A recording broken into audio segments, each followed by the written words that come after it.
ወርሃ የካቲት ታሪካዊ ነው። በዚህ ወር አብዮት ተቀጣጥሏል። አድዋን ያህል ታላቅ ድል የተመዘገበውም በዚሁ በየካቲት ወር ነው። ከአድዋ ድል በኋላ ዓመታትን ቆይቶ ወደ ምስራቅ አፍሪካ የተመለሰው ፋሺስት ኢጣሊ ከ30 ሺህ በላይ የአዲስ አበባ ነዋሪዎችን በግፍ የጨፈጨፈው በየካቲት ወር ነው። እስኪ ጥቂት ስለ ወሩ ዋነኛ ታሳቢዎችን እናንሳ።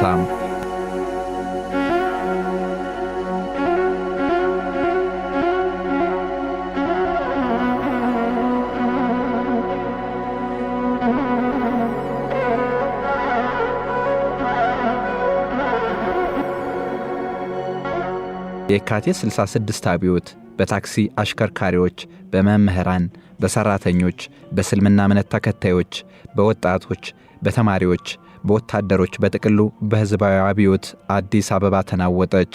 መሬት ላራሹ፣ የዲሞክራሲ መብት፣ የሃይማኖት እኩልነት፣ የብሔሮች እኩልነት፣ የሴቶች እኩልነት ከፍ ተደርገው ተጮኸላቸው፣ ተዘመረላቸው። የካቲት 1966 ዓ.ም የፈነዳው እሳተ ገሞራ አድማሱን አስፍቶ ኢትዮጵያ ለዘመናት የተዳደረችበትን የዘውድና የአጼ ሥርዓት የገረሰሰበት ሕዝባዊ አብዮት ተወለደም። የካቲት አዝሎት የነበረው ሕዝባዊ ተስፋ መጠነ ሰፊ ነበርም።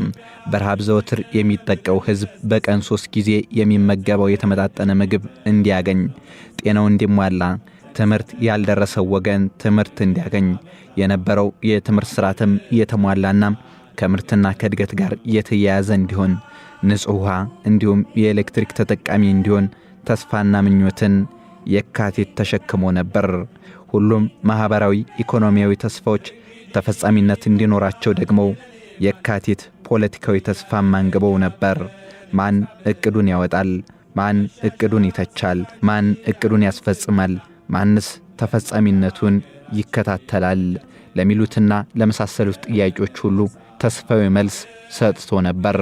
ስልጣን የሕዝብ እንዲሆን፣ አገሪቱ በሕዝብ በተመረጡ ዜጎች እንድትተዳደርና ሕዝባዊ መንግሥት እንዲመሰርት፣ ዳኝነት ፍትሐዊ በሆነና ነጻ በሆነ መልኩ እንዲስፋፋም፣ ሰብአዊ ፖለቲካዊ መብቶች ማለትም በፖለቲካ ድርጅትም ሆነ በሰራተኞች ማኅበር የመደራጀት መብት እንዲከበር፣ በነጻነት የመጻፍ፣ የመወያየት ወዘተ መብቶች ያለ ገደብ እንዲከበሩ የካቲት ተስፋውን ሰንቆ ነበር። የካቲት 66 ኢትዮጵያን የልጆቿ ለማድረግ የትግል ችቦ የተለኮሰበት፣ አርሶ አደሮች ከባላባታዊ የጭስኝነት ሕይወት ለመላቀቅ ያመጹበት፣ ለተመጣጣኝ ሥራ ተመጣጣኝ ክፍያ የተጠየቀበት፣ መምህራን አዲሱን የትምህርት ፖሊሲ ሴክተር ሪቪውን የተቃወሙበትና በማኅበራቸው ድህነት የሞገቱበት፣ ታክሲ ነጂዎች በነዳጅ ጭማሪ ምክንያት ሥራ ያቆሙበት፣ ሙስሊሞች የሃይማኖት እኩልነት ብለው በአደባባይ ሰልፍ የወጡበት፣ ተማሪዎች፣ ተራማጅ ኃይሎች መሬት ላራሹ መፎክርን ከፍ አድርገው ስር ነቀል ለውጥ የጠየቁበት፣ ይህ ከዳር እስከ ዳር የተንቀሳቀሰ ሕዝባዊ ማዕከል መለዮ ለባሽ ያጀበበት፣ ወታደራዊ መንግሥት ከአንዳንድ መካሪዎች ጋር በመሆን በዙፋኑ ዙሪያ የተሰለፈው የሻለቃ በታች የጦር ኃይሎች ወኪል መስከረም 2 ቀን 1967 ዓ.ም በጊዜያዊነትና በሞግዚት አስተዳደር ስም የመንግሥት ሥልጣኑን ጨበጠም። የካቲት 66 ሕዝባዊ አብዮት ወደ ወታደራዊ አብዮት ተሸጋገረም።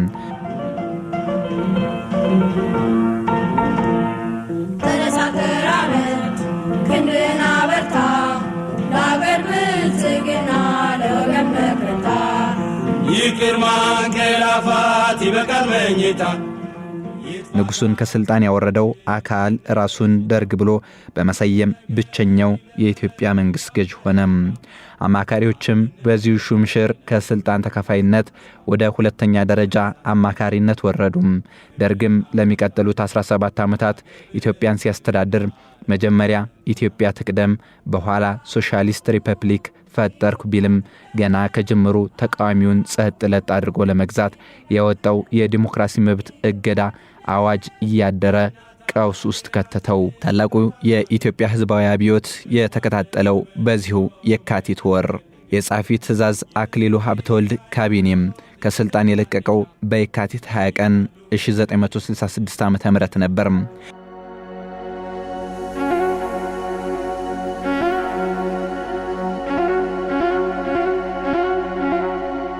ከ1000 ያላነሱ ወታደሮች በተሰዉበት የኢትዮ ኤርትራ ጦርነት የባድመ ምሽግ በኢትዮጵያ ሰራዊት የተደመሰሰው በወርሃ የካቲት 1991 ዓመተ ምህረት ነበር። ጠቅላይ ሚኒስትር ኃይለማርያም ደሳለኝ የሥራ ኃላፊነት ስልጣናቸውን ለመልቀቅ መወሰናቸውን ያስታወቁት በዚሁ ወርሃ የካቲት 8 ቀን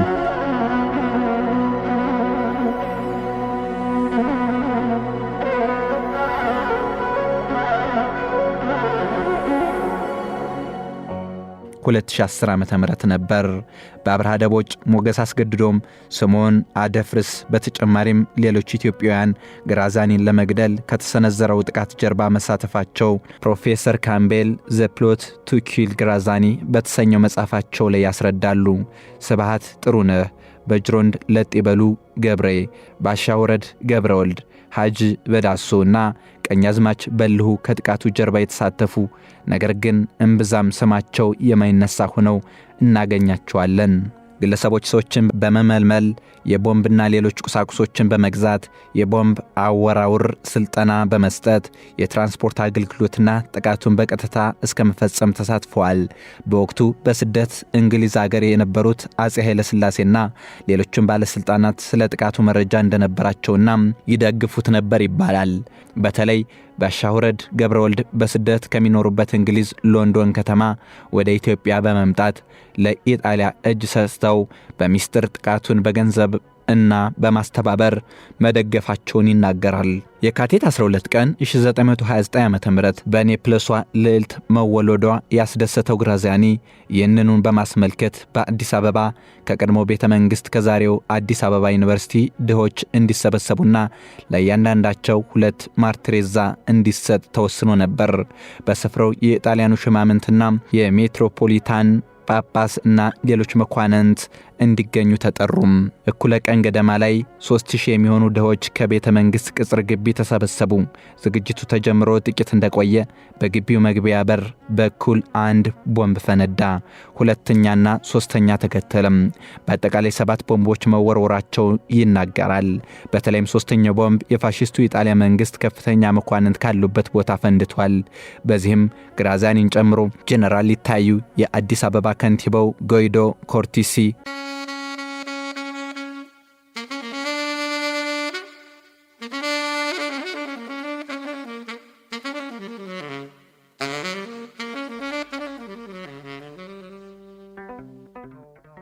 ወርሃ የካቲት ታሪካዊ ነው። በዚህ ወር አብዮት ተቀጣጥሏል። አድዋን ያህል ታላቅ ድል የተመዘገበውም በዚሁ በየካቲት ወር ነው። ከአድዋ ድል በኋላ ዓመታትን ቆይቶ ወደ ምስራቅ አፍሪካ የተመለሰው ፋሺስት ኢጣሊ ከ30,000 በላይ የአዲስ አበባ ነዋሪዎችን በግፍ የጨፈጨፈው በየካቲት ወር ነው። እስኪ ጥቂት ስለ ወሩ ዋነኛ ታሳቢዎችን እናንሳ።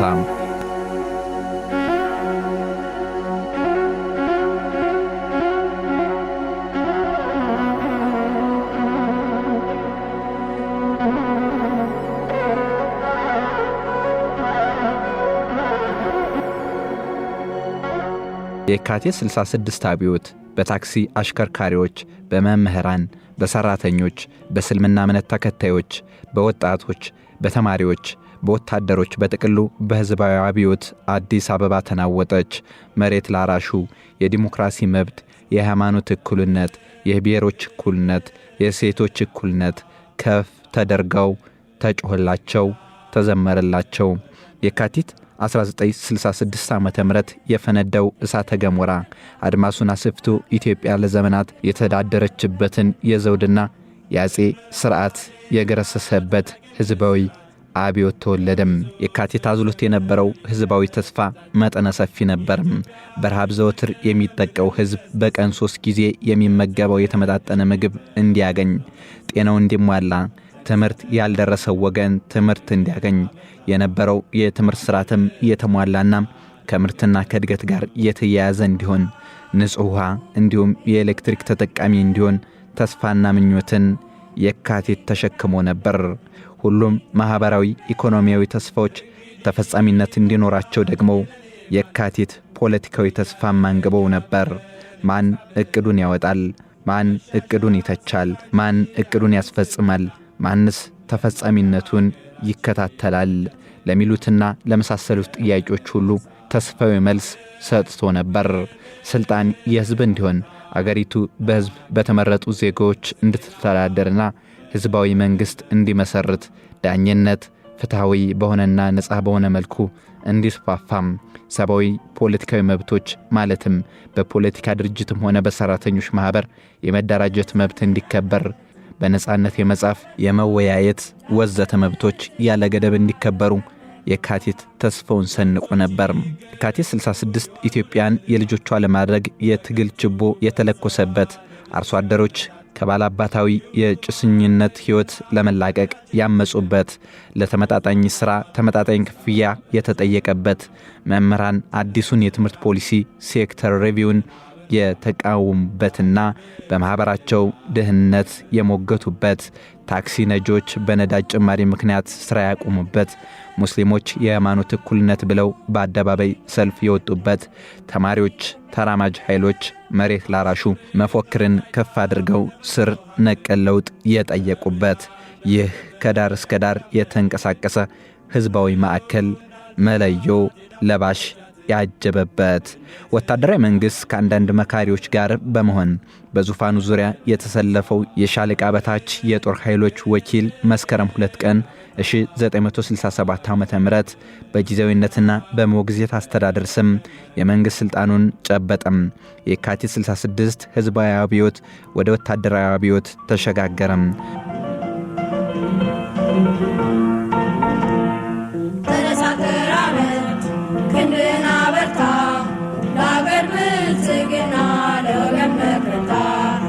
ይቅር ማንቀላፋት ይበቃል መኝታ። ንጉሱን ከስልጣን ያወረደው አካል ራሱን ደርግ ብሎ በመሰየም ብቸኛው የኢትዮጵያ መንግስት ገዥ ሆነም። አማካሪዎችም በዚሁ ሹምሽር ከስልጣን ተከፋይነት ወደ ሁለተኛ ደረጃ አማካሪነት ወረዱም። ደርግም ለሚቀጥሉት 17 ዓመታት ኢትዮጵያን ሲያስተዳድር መጀመሪያ ኢትዮጵያ ትቅደም በኋላ ሶሻሊስት ሪፐብሊክ ፈጠርኩ ቢልም ገና ከጅምሩ ተቃዋሚውን ጸጥ ለጥ አድርጎ ለመግዛት የወጣው የዲሞክራሲ መብት እገዳ አዋጅ እያደረ ቀውስ ውስጥ ከተተው። ታላቁ የኢትዮጵያ ህዝባዊ አብዮት የተከታተለው በዚሁ የካቲት ወር የጻፊ ትእዛዝ አክሊሉ ሀብተወልድ ካቢኔም ከስልጣን የለቀቀው በየካቲት 20 ቀን 1966 ዓ.ም ነበር።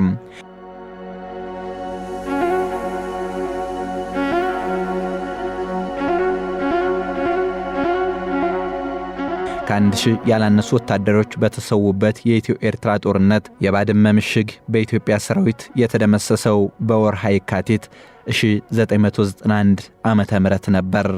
ጠቅላይ ሚኒስትር ኃይለማርያም ደሳለኝ የሥራ ኃላፊነት ስልጣናቸውን ለመልቀቅ መወሰናቸውን ያስታወቁት በዚሁ ወርሃ የካቲት 8 ቀን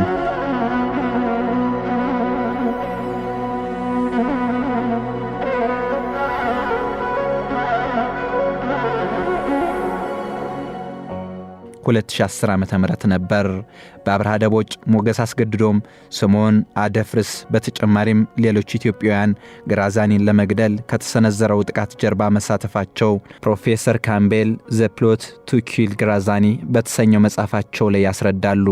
ስብሐት ጥሩነህ፣ በጅሮንድ ለጤበሉ ገብሬ፣ ባሻውረድ ገብረወልድ፣ ሐጂ በዳሶና ቀኛዝማች በልሁ ከጥቃቱ ጀርባ የተሳተፉ ነገር ግን እምብዛም ስማቸው የማይነሳ ሆነው እናገኛቸዋለን። ግለሰቦች ሰዎችን በመመልመል የቦምብና ሌሎች ቁሳቁሶችን በመግዛት የቦምብ አወራውር ስልጠና በመስጠት የትራንስፖርት አገልግሎትና ጥቃቱን በቀጥታ እስከ መፈጸም ተሳትፈዋል። በወቅቱ በስደት እንግሊዝ ሀገር የነበሩት አጼ ኃይለ ሥላሴና ሌሎችም ባለስልጣናት ስለ ጥቃቱ መረጃ እንደነበራቸውና ይደግፉት ነበር ይባላል። በተለይ ባሻውረድ ገብረወልድ በስደት ከሚኖሩበት እንግሊዝ ሎንዶን ከተማ ወደ ኢትዮጵያ በመምጣት ለኢጣሊያ እጅ ሰጥተው በሚስጥር ጥቃቱን በገንዘብ እና በማስተባበር መደገፋቸውን ይናገራል። የካቲት 12 ቀን 1929 ዓ.ም በኔፕልሷ ልዕልት መወለዷ ያስደሰተው ግራዚያኒ ይህንኑን በማስመልከት በአዲስ አበባ ከቀድሞ ቤተ መንግሥት ከዛሬው አዲስ አበባ ዩኒቨርሲቲ ድሆች እንዲሰበሰቡና ለእያንዳንዳቸው 2 ማርትሬዛ እንዲሰጥ ተወስኖ ነበር። በስፍራው የጣሊያኑ ሽማምንትና የሜትሮፖሊታን ጳጳስ እና ሌሎች መኳንንት እንዲገኙ ተጠሩም። እኩለ ቀን ገደማ ላይ 3000 የሚሆኑ ድሆች ከቤተ መንግሥት ቅጽር ግቢ ተሰበሰቡ። ዝግጅቱ ተጀምሮ ጥቂት እንደቆየ በግቢው መግቢያ በር በኩል አንድ ቦምብ ፈነዳ። ሁለተኛና ሶስተኛ ተከተለም። በአጠቃላይ 7 ቦምቦች መወርወራቸው ይናገራል። በተለይም ሶስተኛው ቦምብ የፋሺስቱ የጣሊያ መንግሥት ከፍተኛ መኳንንት ካሉበት ቦታ ፈንድቷል። በዚህም ግራዚያኒን ጨምሮ ጄኔራል ይታዩ፣ የአዲስ አበባ ከንቲባው ጎይዶ ኮርቲሲ እንዲሁም ጋዜጠኛው ማሪዮና ሌሎች 30 ያህል ሰዎች መቁሰላቸው ግራዚያኒ ወደ ሮም በላከው ቴሌግራም ገልጿል።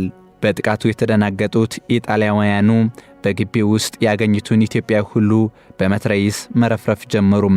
በዚህም ሳይበቃ በወቅቱ የኢጣሊ ጦር 35000 የከተማ ጥበቃ፣ 40000 ጥቁር ለባሽ ሚሊሻ፣ 5000 የኤርትራና 3000 የሊቢያ ወታደሮች የነበሩት ፋሺስት ለባለ ጥቁር ሸሚዞች የልዩ ዘብ አባላት በአዲስ አበባ ከተማ የዞሩ ሕዝቡን እንዲፈጁ የ3 ቀን ፍቃድ ሰጧቸዋል።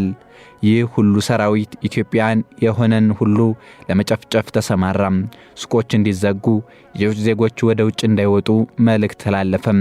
የፖስታና የስልክ አገልግሎት ተቋረጠም። ንብረት እየፈተሸ ፎቶግራፍና ቪዲዮ መቅረጫ ካላቸው ሰዎች መንጠቅ ተጀመረም። በቤተ መንግሥትና አካባቢው ያሉ መንገዶች በሬሳ ተሞሉ።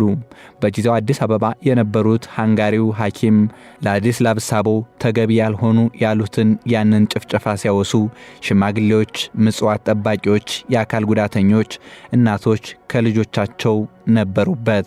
ከሬሳቸው መሃል የሚተነፍስ እንዳለ እያዩ እየመረመሩ ይገድሉ ነበር ብለው መመስከራቸውን ጸሐፊና ጋዜጠኛው ጳውሎስ ኛኞ የኢትዮጵያና የኢጣሊ ጦርነት በተሰኘው መጽሐፍ ላይ አስነብቧል። በተጨማሪም ላዲስላቭ ከማልረሰው ነገር ሁሉ በኋላ በዚያ ሌሊት የኢጣሊያን መኮንኖች በቅንጡ አውቶሞቢሎች ከሚስቶቻቸው ጋር ሆነው እየዞሩ ብዙ ሬሳ ከተከመረበትና ብዙ ቃጠሎ ከሚታይበት ቦታም በሰው ደም ላይ እየቆሙ ያንን እልቂት እየተመለከቱ ይስቁ ነበር። ግራዚያኒም በሆስፒታል ውስጥ ሆኖ የከተማዋን ጭስ እያየ ይስቅ ነበር ሲሉ ተናግረዋል። ጭፍጨፋው በሶስት መንገድ እንደተከናወነ በታሪክ ተመዝግቧል።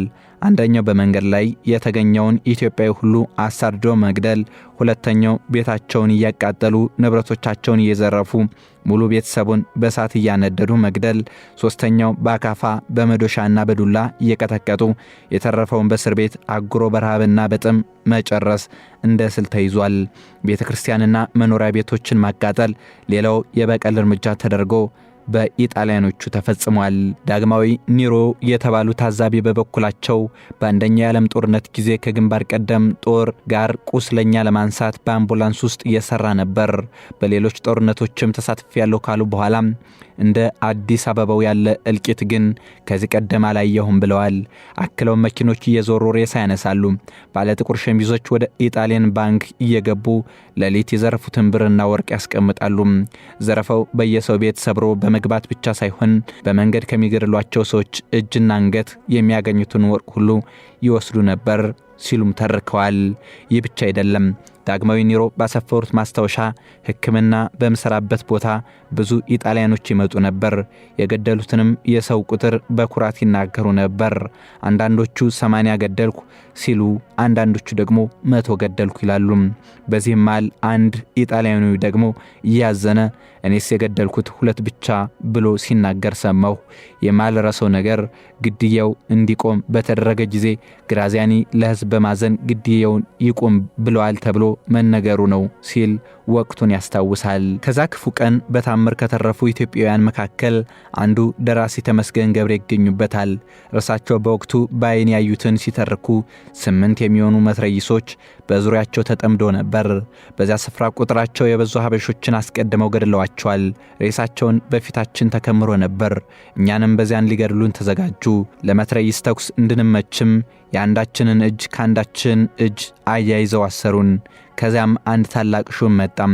ሰዎችን ከግድያ ያስጣለ ለምርምር ወደ እስር ቤት ይወስድ ነበር። እኛም ታሰርን። ልንገደል ከቆምንበት ከቅዱስ ጊዮርጊስ ጠበል አጠገብ ካለው ሸለቆ እስራታችንን አስፈትቶ በ5 ረድፍ ወደ ላይኛው መንገድ ስንሄድ በአካፋ ራሳቸውን የተፈለጡ እጅግ ብዙ ነበሩም። ምራቄ ካፌ አለቀ ይላል።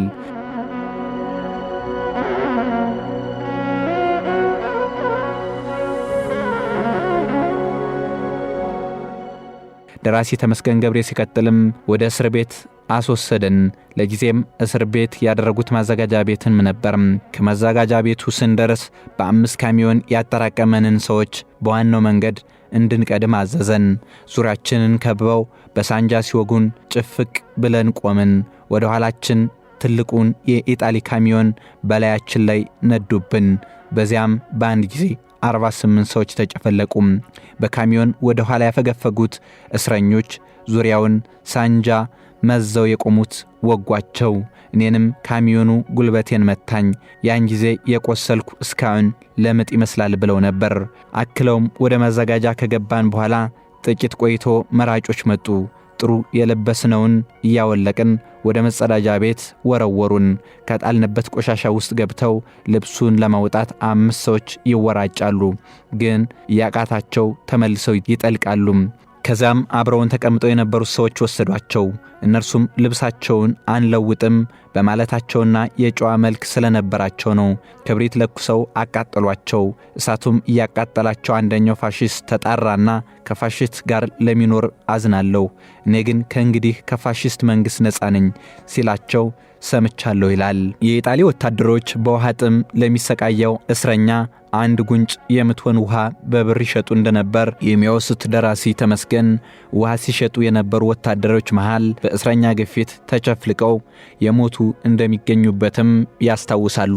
በጽሑፋቸው ያጋጠማቸውን እጅግ ዘግናኝ ለማንሳት የሚቀፉ ክስተቶችና ሰቃዮችን ያሰፈሩት ደራሲ ተመስገን ገብሬ ከታጎረው ሕዝብ ወደ መሃል በመዝለቅ ፊት ለፊት የኢጣሊ ወታደሮች ለጥቃት የሚያጋልጠውን ቦታ በመራቅ ሕይወታቸውን ማትረፋቸውን ተርከዋል። በኋላም ወደ ሆለታ ተወስደው ጫካ ውስጥ በጥይት የተረፈውን እስረኛ ሲደበደቡ በታምር ሳይመቱ መትረፋቸውን፣ ኢጣሊያኖችም ሞተዋል ብለው ትተዋቸው መሄዳቸውን ጠቅሰዋል። ኢትዮጵያ ነፃ ከወጣች በኋላም ከፋሺስት መንግሥት ካሳ የተጠየቁበት መንገድ ልክ አለመሆኑን በማስመልከት የጻፉት ጸሐፊ ጋዜጠኛ ጳውሎስ ኛኞ ሂሳቡ ሲታሰብ ለአንድ ቤተ ክርስቲያን 1000 ፓውንድ፣ ለአንድ ሰው 100 ፓውንድ፣ ለቤት 20 ፓውንድ፣ ለአንድ የቀንድ ከብት 5 ፓውንድ፣ ለአንድ በግ ፍየል 1 ፓውንድ እና ለአንድ ገመል 10 ፓውንድ ነበር ብለዋል። በተጨማሪም የጦር መሳሪያ ግዥን ጨምሮ በ5 ዓመት የቀረ የግቢ ግብር ጋር 185 ሚሊዮን ፓውንድ ቢሆንም በመጨረሻ ስምምነት ግን 6 ሚሊዮን 250 ሺህ ፓውንድ እንዲሆን ተወስኗል ካሉ በኋላ በራሱና ለራሱ ከገነባው የእምነት ቤት 10 ጊዜ አሳንሶ 10 ጊዜ አንሶ የተገመተው የሰው ልጅ ነበር ሲል ጽፏል። የካቲት 12 የሰማዕታት ማስታወሻ በዓል ንጹሐን ዜጎቻችን በግፍ ያጣንበት ቢሆንም የመነሻ ሰበብ አገር ወዳድነት አልገዛም ባይነት መሆኑ ከፍ ያለ ትርጉም የሚሰጠው ታሪኮችን ዞር ብሎ ቢፈትሽ አገር ወዳድነት ለወገን ቅድሚያ መስጠትንና ለዓላማ መስዋዕትነትን ከሚያሳይበት አንደኛው አጋጣሚ ያክፉ ቀን እንዲሆን ያደርጋል። የካቲት 12 ቀን 1929 ዓ.ም በማርሻል ግራዛኒ ላይ የተፈጸመው የቦምብ ጥቃትና የአርበኝነት ተጋድሎ ሲነሳ ቀድሞ የሚታወሱት የኤርትራ ጠቅላይ ግዛት ተወላጆች አብርሃ ደቦጭና ሞገስ አስግዶም፣ ከዚህ ሲለጥቅ የሐራርጌው አማራ ስምዖን አደፍርስ ናቸው። ሆኖም የካቲት 12 ቀን በማርሻል ግራዛኒ ላይ የተካሄደውን ጥቃት የመሩና ያቀናበሩት በግራዛኒ ላይ የተካሄደውን የግድያ ሙከራ ሐሳብ ያመነጩት የመሩትና እቅዱን ያወጡት አርበኛ ስማቸው ይዘነጋል። በማርሻል ግራዛኒ ላይ የተካሄደውን ኦፕሬሽን የጠነሰሱት ለዚህ ኦፕሬሽን የማርሻል ሮድልፎ ግራዛኒ ኦፊሰር የነበረው አብርሃም ደቦጭና የግራዛኒ አስተርጓሚ የነበረው ሞገስ አስገድዶም የመለመሉት ጥቃቱን ከፈጸሙ በኋላ ለዋሉት ውለታ የሚገባቸውን ለመክፈል ያሳመኑት ከአዲስ አበባ ተሰውረው ወደ ሱዳን የሚሄዱበትን እቅድም ያወጡት በወቅቱ በነበራቸው ስልጣን በጅሮንድ ኋላ ላይ በደረሱበት ማዕረግ ደግሞ ደጃዝማች የነበሩት ጀግናው አርበኛ ለጥይበሉ ገብሬ ናቸው። ደጃዝማች ለጥይበሉ ገብሬ በሸዋ ጠቅላይ ግዛት በመርሃ ቤቴ አውራጃ አፍቃራ አምባ ማናለሽ ቀበሌ በ1885 ዓ.ም የተወለዱ ሲሆን ከኢጣሊያን ወረራ በፊት የንጉሠ ነገሥት መንግሥት በጅሮንድ ነበሩ። በግራዛኒ ላይ የተካሄደው ግድያ ኦፕሬሽን የመሩት ደጃዝማች ለጥይበሉ ገብሬ የግድያ ሙከራን ያቀናበሩት በወቅቱ በስዊዘርላንድ ጄኔቭ ከተማ የነበሩት ቀዳማዊ ኃይለ ሥላሴ በግራዛኒ ላይ ጥቃት እንዲፈጸም ባስተላልፉባቸው ትዕዛዝ መሰረት እንደሆነ ይነገራል። ከማይጨው ሽንፈት በኋላ ወደ ጄኔቭ ሂደው የኢትዮጵያውያን አቤቱታ በመንግስት ማህበር ፊት ለማቅረብ አቤቱታውን ለመስማት በጉባኤ ከተወሰነ በኋላ ቀዳማዊ ኃይለ ሥላሴ 15 ረዳቶቻቸውን አገረ ገዢዎች ሚኒስተሮች ይዘው ወደ ጄኔቭ ካቀኑ በኋላ የገጠማቸው ትልቁ ፈተና ፋሺስት ኢጣሊያን ኢትዮጵያን ሙሉ በሙሉ ስለተቆጣጠረች የመንግስት ማህበር ውስጥ የነበረውን የኢትዮጵያ መንበር ለኢጣሊያን ተላልፎ መሰጠት አለበት የሚለው የአባል ሀገራት ውሳኔ ነበር። በዚህ ጊዜ ኢትዮጵያ በሊግ ኦፍ ኔሽን የነበራት የአባልነት መንበር ለፋሺስቶች ተላልፎ እንዳይሰጥ ለማድረግ ንጉሠ ነገሥት የነበራቸውን አንድ አማራጭ አዲስ አበባን የተቆጣጠረውን የፋሺስት መሪ በመግደል የኢትዮጵያ አርበኞች አዲስ አበባን መልሰው ለመያዝ በመዋጋት ላይ መሆናቸውን ለማህበሩ ለማሳወቅ በገጠሩ የኢትዮጵያ ክፍል ብቻ ሳይሆን በዋና ከተማዋ በአዲስ አበባ ውስጥም አርበኞች ትግል ላይ እንደሆኑ ኢጣሊያን ኢትዮጵያውያን ሙሉ በሙሉ ተቆጣጣራ እየገዛች አለመሆኗን ማሳየት ነበረባቸው። እናም ንጉሠ ነገሥቱ ኢትዮጵያ በጄኔቭ የነበራትን መንበር ለፋሺስቶች ተላልፎ እንዳይሰጥ ለመከራከር ሲሉ የካቲት 12 ቀን 1929 ዓ.ም በኢጣሊያ ንጉሳዊ ቤተሰብ አንድ ልዑል መወለዱን ምክንያት በማድረግ በግራዛኒ ትዕዛዝ በቀደመው የገነት ልዑል ቤተ መንግሥት የአሁኑ አዲስ አበባ ዩኒቨርሲቲ ቅጽር ግቢ በተዘጋጀው የድግስ ፕሮግራም ላይ የሚገኙ የፋሺስት ከፍተኛ ሹማምንት በሙሉ እንዲገደሉ በውጭ ጉዳይ ሚኒስትራቸው በብላቴን ጌታ ህሩይ ወልደ ሥላሴ በኩል ወደ አዲስ አበባ ትዕዛዝ ማስተላለፋቸውን ኢያና ካምቤል ባሰናዱት የካቲት 12 ሪቪዚትድ ኒው ላይት ኦን ዘ ስትራይክ አጌንስት ግራዛኒ ጆርናል ኦፍ ኢትዮጵያን ስተዲስ 14 በተሰኘ መጽሐፍ ተሰንዷል።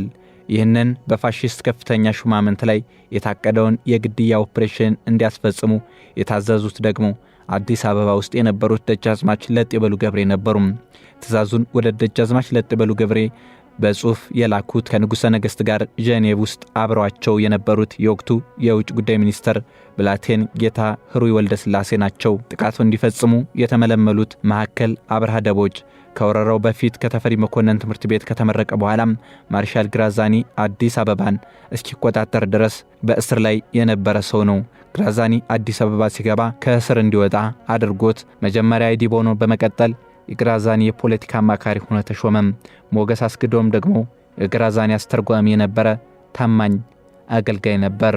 ሞገስና አብርሃም ንጉሠ ነገሥቱ ላቀዱት ዓላማ የታጩት በወዳጆቻቸው በተለይም የትምህርት ቤት ጓደኞቻቸው በነበረው የበጌ ምድር አርበኛ በስብሐት ጥሩነህና በሐረርጌው አማራ በሶሞን አደፍርስ ነበር። በዚሁ ሁኔታ በስብሐት ጥሩነህ የተመለመሉት እና አብርሃ ደቦጭና ሞገስ አስገዶም ፊታቸውን እየሸፈኑ በመግባት ስለ ኦፕሬሽኑ ስልጠና ይሰጧቸው የነበረው በወርሃ ቤተው አርበኛ በደጃዝማች ለጥይበሉ ቤት ውስጥ ነበር። አብርሃ ደቦጭና ሞገስ አስገዶም የቦምብ ጥቃቱን የፈጸሙ ዕለት መነሻቸው